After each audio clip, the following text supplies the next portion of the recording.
અનેક જગ્યાએ તકલીફ જ્યાં અમારું ધ્યાન પબ્લિક દ્વારા અથવા અમને જાતે ખ્યાલ આવે છે ત્યાં જઈ અને તાત્કાલિક ધોરણે 2 જેસીબી લઈ અને આગળથી લીક કરી ઝડપથી પાણી નીકળે અને લોકોને નુકસાન ના થાય એ માટે પ્રયત્નશીલ છે, લાગેલા છીએ અને જન સુધી તકલીફ ન પડે એ માટે અમે હંમેશા પ્રયત્નશીલ છીએ। અને 3 વર્ષ પછી આ દશા થઈ છે પણ તંત્ર કોઈ જાગૃતતા જાગવી નથી। બરાબર, તબેલામાંથી ગોળા છૂટી ગયા અને તબેલાને તારું મારવા લોકો તંત્ર વાળા આવે છે। સામે તમે જોઈ શકો છો જેસીબી અત્યારે ચાલી રહ્યું છે। બરાબર, શું કામનું દુકાનો ગરકાવ થઈ ગઈ, તમે કેમેરાથી જુઓ ગરકાવ થઈ ગઈ, 10 લાખો રૂપિયાનું અંદર નુકસાન થયું છે। ટોટલ 12 દુકાન છે, મેડિકલ છે, મેડિકલ સ્ટોર ની અંદર બધું ડોક્ટર છે, દવાખાનું છે, બધી દવા વાટ લાગી ગઈ।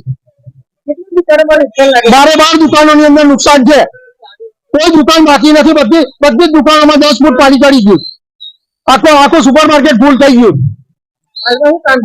કશું ને જેસીબી લાઈન પેલી ખાડા ખોદે છે અને પેલું પાણી પેલી બાજુ કાઢવાની કોશિશ કરે છે અને બધું વ્યસ્ત છે, કશું કોઈ કામનું નથી।